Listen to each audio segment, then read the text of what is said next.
Polecat324 is a YouTube content creator that uploads Grand Theft Auto role-playing content regularly, which helped him amass over 1 million subscribers since joining the platform back in January of 2013. Polecat324 was one of the pioneers for the Grand Theft Auto 5 role-playing community, starting the Department of Justice RP way back in 2014. But even before that, Polecat was showcasing Grand Theft Auto role-playing in 2013 when he uploaded a video titled GTA 4 LCPD-FR MSES Clan Episode 1. Even back in Grand Theft Auto 4, he was role-playing for videos. These videos helped grow Polecat's channel, but this channel really took off when GTA 5 went to PC. When Grand Theft Auto 5 was finally available to play on computer, that was when role-playing scenarios got more advanced and you were able to amplify your gameplay for videos with new mods to the servers. These mods added new animations which brought DOJRP to life. Polecat was also part of the gaming group called Code Zero, which included Jeff Favignano and Bay Area Bugs, where they would record and upload videos with each member on the DOJRP server. But Polecat's time in Code Zero was short-lived and eventually members of Code Zero just stopped playing on the server together. The group ended up separating, with the last time all of them playing together being in 2017. Jeff Favignano went on to create his own role-playing server and stated that he had no plans to record with Polecat ever again.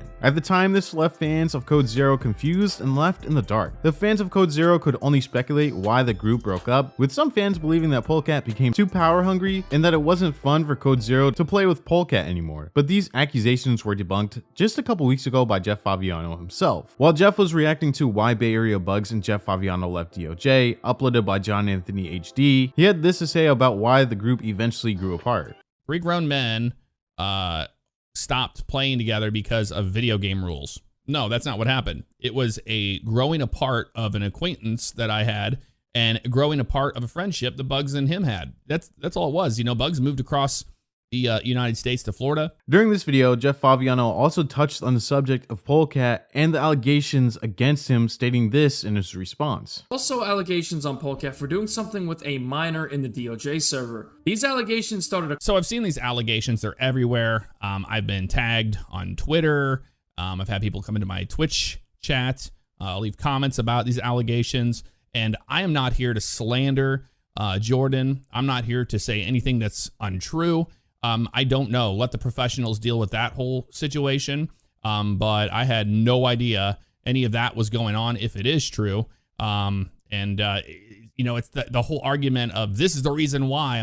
No, that's not true. That's a bad situation. And I do not condone any of that behavior at all. After all this speculation on why Bay Area Bugs and Jeff Favignano left DOJ, it hurt Polecat's channel really bad, and the views started to slow way down. The last video that Polecat uploaded that involved the Department of Justice roleplay was on September 18th, 2022. A lot of comments on this video talked about how this was the last ever DOJ video that would be uploaded to the channel. Comments like, "Little did everyone know this would be last DOJRP episode by Polecat." And, "Y'all don't know it, but this will be one of the last DOJ videos from Polecat ever. And, you should vlog your court case." Showcase the outcome of the following part of this video.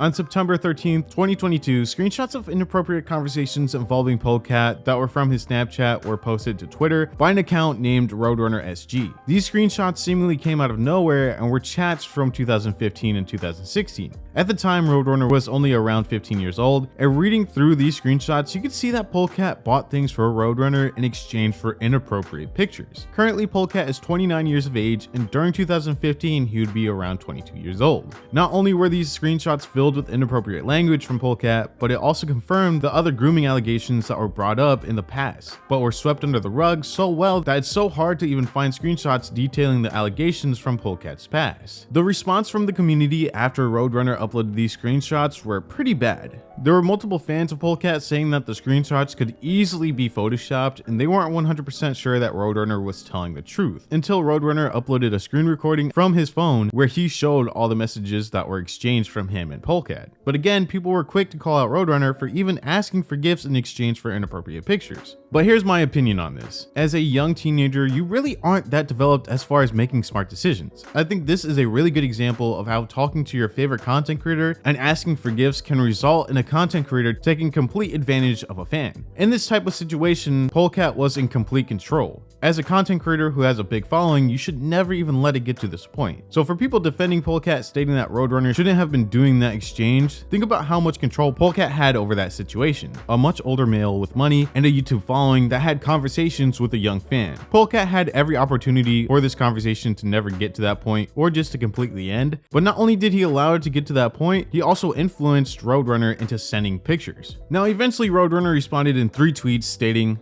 "No one is entitled to any answer of why or when I came forward. What I did and when shouldn't matter. The fact that some are attempting to shift the blame is very sad, and I hope all is well for those. I came forward when I felt I was most prepared and did it. The way I felt would make an impact to stop there from being any future victim. I owe nobody an explanation but the law. Everyone has no clue what I endured from then until now, and the questions and opinions forming are those that should never be reflected toward the victim. If anyone feels different, keep it to yourself. If you want to let your personal opinion of me change the facts presented to you, then you should reevaluate your way of thinking. I'm not the best person, but that doesn't make the way I was taken advantage of any different. I was 13. But RoadRunner wouldn't be the only person to come forward with these allegations against Polecat.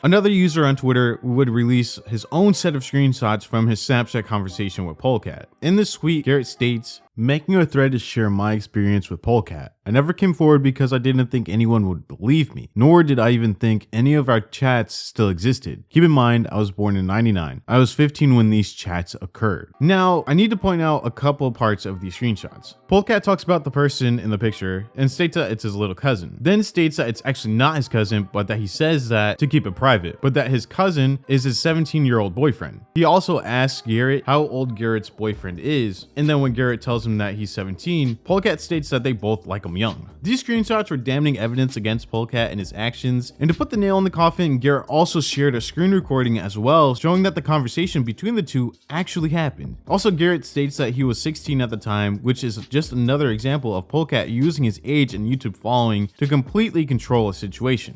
Garrett tweeted out this in the replies of his original tweet. "Polecat and I got close because I was insecure and he seemed to make me feel special. Now I know it's obviously something he does with others who are underage. I stand with anyone else who comes forward." The aftermath of these screenshots were extremely tremendous. There were fans of Polecat trying to defend him and putting the blame on Garrett and RoadRunner, but on the other side of things, Garrett and RoadRunner got 100% support. The news about Polecat were so massive that Scarce even covered the story on his channel, getting some more attention onto the situation. The DOJRP Discord turned into complete mayhem, and any negative comments towards Polecat or anyone that brought up the RoadRunner situation would be banned or their comments would be deleted. The DOJ community did everything in their powers to cover up the allegations against Polecat, but they eventually released a statement about the allegations while Polecat was still at the helm of the server. The statement released by DOJ states, "The Department of Justice roleplay community does not approve, endorse, back, condone, or support any of the allegations made. We, Darren and Matt, stand firm in our belief that the community as a whole is bigger than any one person, and that we have come together to have fun and play a video game online. With this, we are here to announce that effective by the end of the above posted date, Polecat324 will be stepping down as director. All financial and actual ties between the DOJRP and Polecat324 will be cut by the end of today. As a whole, and new leadership will from henceforth oversee the day-to-day operations of the community." A day later, Polecat wrote a message to the DOJRP Discord stating that he was stepping down as the director of DOJ. "At everyone, I appreciate everyone for making this community what it was for so many years. To allow the community the room it needs to keep growing, I will be stepping down from my position as director. I will be appointing Matt O as the new leadership of the community, DOJRP. I know Matt has what it takes to be there for this community and its members in the capacity it needs. Thank you again for all the many years of hard work and great memories." After this, Polecat took a couple weeks off of YouTube and hoped that the controversy surrounding him and the allegations against him would eventually die down. But that didn't happen. The first video back, Polecat uploaded a police simulator video, and throughout the comments of this video, people asked him to make a response to the allegations. But another thing that I noticed was the overwhelming amount of positive comments, which indicates that his comments are possibly filtered, making sure that his community doesn't know the full story about what's going on throughout Twitter. The views for this video was over 60,000 views, but ever since that first video back, Polecat's views have tanked. I feel like the community thought that Polecat was eventually going to speak about or release a statement in response to the allegations, which made that first video back have a ton of views. But after a couple weeks and uploads of Polecat completely ignoring the allegations, people just stopped coming back. His newer videos don't even break 30,000 views, and that's because he's taking the mini-lad approach to this controversy and not speaking or acknowledging it until it becomes too late and he can't ignore it anymore. Since the allegations came out against Polecat324, he has lost 10,000 subscribers, but people still don't believe that he did these things, even though there are screen recordings of these messages. With all of the evidence stacked up against Polecat, it's extremely hard to defend him in any way, and with him taking a month off of YouTube and stepping down from DOJ, it does seem like these allegations could be true. Because if they weren't true, you would have evidence to debunk all the claims that were against you. But Polecat hasn't released a statement and also hasn't even mentioned the allegations against him. But what do you think? Leave a comment down below to let me know how you feel about this whole situation. This has been the end of the video. If you want to send me any suggestions for a content creator that I should make a video on, the best way to do so is through my Instagram DMs or on my Discord. Both will be linked in the comments below. Also, if you enjoyed the video, make sure to leave a like. And if you're new here, make sure to subscribe. Thank you all so much for watching, and I'll see you in the next video.